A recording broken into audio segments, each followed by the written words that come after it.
Amber Heard has once again proven herself to be the queen of blackmail. For someone who was so adamant that she did not want anything from Johnny Depp and that she did not try to blackmail him, she sure had a lot to say behind closed doors. A new letter resurfaced on social media proves that she did in fact want things from Johnny and tried to blackmail him for them. So what were the contents of this letter, and how exactly did she try to blackmail him? Back in May 2016, just a few days after Amber filed for divorce, Amber had sent a letter threatening to publicly serve Johnny with a restraining order if he did not continue to financially support her lifestyle after she filed for divorce. The letter was basically a laundry list of items that Amber demanded of Johnny in order to keep the trial under the radar and out of the public eye. Amber's attorney wrote in the letter that, as you may be aware, your client and Amber's husband, Johnny Depp, violently attacked and threatened Amber on Saturday night, May 21st, in their penthouse apartment. There are several witnesses to this particular incident, and there are photographs depicting the property damage Johnny caused, as well as the physical injuries he inflicted on Amber. According to the letter, this was not the first incident of DV perpetrated by Johnny, and that there were 2 other incidents that occurred. Her attorney wrote that, although Amber is afraid of Johnny, she strongly insists that we do everything possible to keep this personal matter out of the media spotlight, which is why she has not yet sought a TRO and why we did not arrange for Johnny to have been personally served at last night's movie premiere. He proceeded by saying that Amber wishes to work quickly towards a private and amicable resolution of all matters, but she will need Johnny's immediate cooperation to do so. He went on to list Amber's demands, which were couched as pendant light support. The demands included exclusive use and possession of his black Range Rover, the vehicle she was driving at the time, with Johnny continuing to make all payments for the vehicle. She also asked for exclusive use and possession of penthouses 1, 3, and 5 at the Eastern Columbia building in downtown Los Angeles, which were Johnny's properties, and also demanded that he continue to pay the mortgage and all utilities. But that wasn't all. Amber also asked for a contribution towards her reasonable and necessary attorney's fees in the amount of $100,000 and $25,000 for forensic accounting costs to be paid by the same date. And to top it off, she demanded that the case be assigned to a private retired judge with the fees split between each side. Her attorney ended the letter by saying that, "We are indeed hopeful that we can swiftly work out mutually acceptable short and long-term solutions outside of the public eye." Now this was a lot. For someone who claimed to want nothing from Johnny, Amber demanded a lot behind closed doors. It is clear that Johnny's legal team refused all the outrageous demands because Amber went ahead to apply for a temporary restraining order a few days later. She once again proved how malicious she really was because not only was the court arena swarming with paparazzi, but she also filed on the same day Johnny's new movie, Alice Through the Looking Glass, was released in the cinema, and also the day when it was Lily Rose Depp's birthday. And for the fact that Amber was also scared of Johnny, one would think that she would have called the police for protection instead of the media. This just goes to show how inconsistent she is in her dealings. And to make matters worse, Amber had asked for a divorce the day after Johnny's mother's death. This just goes to show how cruel of a person she could really be. What was more strange was that Amber had allegedly sent a message to Johnny where she said that she wanted to keep the blackmail letter that her attorney sent and the TRO case private. In the message, she had said that the blackmail letter was meant to be private and that she had only included details of the DV and restraining order in the cover letter for the TRO. She also added that the lawsuit would remain private unless he filed it as well, stating that if Johnny filed, it would open up the case to the press who were seemingly unaware of what was going on, meaning that the TRO could still be revoked at any time. She went on to say that she had no intention of rushing Johnny to accept her demands or giving him any deadline to respond to them. According to the message, she said that it wasn't something I said,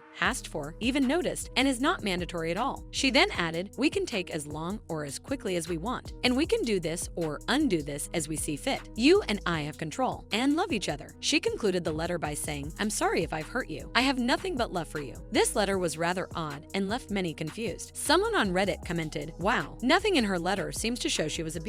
These are not the words of someone who is trying to get away from a hurtful husband." Another user said, "The whole thing just blows my mind. The gall to try to get multiple apartments and an SUV after being married to him for just a year with no kids together. Also, the logical conflict of claiming to be petrified of him while also trying to get permanent use of apartments right next to him. Who wants to live in joint apartments with their so-called abuser?" Actually, it makes me wonder if she resorted to the whole "I donated everything" claim because she was afraid of the above information/demands getting out and looking really bad. Johnny's lawyer defended him, saying that Amber is attempting to secure a premature financial resolution. Her current application for a temporary restraining order, along with her financial requests, appears to be in response to the negative media attention she received earlier this week after filing for divorce. Yet, Johnny cannot protect himself or Amber from media scrutiny, and Amber's anger certainly cannot drive this dissolution proceeding. But the story doesn't end there. There was a person who confirmed that Amber was indeed blackmailing Johnny, and that was Johnny's good friend Doug Stanhope. Doug had commented on a guest column in the Wrap titled, "Johnny Depp is being blackmailed by Amber Heard. Here's how I know." In this article, Doug confirmed that Amber had been threatening threatening to lie about Johnny publicly in any and every possible duplicitous way if he didn't agree to her terms. Apparently, Doug had been friends with Johnny before he got married to Amber, and he had watched as she manipulated him for years, even before they were married. He wrote, "My girlfriend, Bingo, and I have known Johnny Depp for a few years now. We have watched Amber Heard mess with him at his weakest, or watched him at his weakest from being messed with, for the entire time we've known him." In his column, he narrated how Johnny had been vulnerable with him the day that Amber filed for divorce. "Bingo and I were at Johnny's house for most of that Saturday until just before the alleged assault. We assumed initially that his sour mood was because of his mother's death the day before, but he opened up in the most vulnerable of ways that it was not only his mother, but that Amber was now going to leave him, threatening to lie about him publicly in any and every possible duplicitous way if he didn't agree to her terms. Blackmail is what I would imagine other people might put it, including the manner in which he is now being vilified." Apparently, Johnny was still vocal about his love for Amber, but he was presciently aware that she was going to pull off some kind of ruse to mess him over, which made him paranoid and anxious. Everything Johnny had told us that she'd been threatening had actually come to be. Doug wrote, "It blew up in the news, raced through the internet like a plague, and blew up on Twitter like it was the Make Martin scandal. People are swarming with torches on social media. Amber's team was not pleased with this article one bit, and they sued him for defamation, intentional infliction of emotional distress, and tortious interference with existing and prospective economic relationships. They said that his claims were absolutely and unequivocally false, and that it had no basis in reality and were nothing but the typical celebrity muckraking for profit." In her lawsuit, it was written that Heard never undertook any action that could even remotely be described as blackmail. Quite to the contrary, Heard told Depp that if he did not change his alcohol and drug-fueled behavior towards her, she would have no alternative but to leave him, even though she loved him and wanted their marriage to work. However, she ended up dropping the case against him, but this was not her only instance of blackmailing. Jessica Reed revealed that Amber had been blackmailing Elon Musk as well. According to Jessica, during one of Amber and Elon's adult parties, Amber would get Elon messed up so that incriminating things could happen and then film it all, then use it to blackmail him into doing her bidding. She did this to several other rich men and was even given the nickname the Blackmail Queen. Through all this, a lot of people sympathized with Johnny, with some commenting that, "I was never a Johnny Depp fan. I probably watched Pirates one, but the way he was used, manipulated, extorted, threatened, and aligned by Amber Heard is a testament that abusers will go to all lengths to bring their victim down." What do you think about the entire situation? Do you also believe that Amber is really the blackmail queen and capable of such? Let us know in the comments below, and if you liked this video, just wait till you see this next one.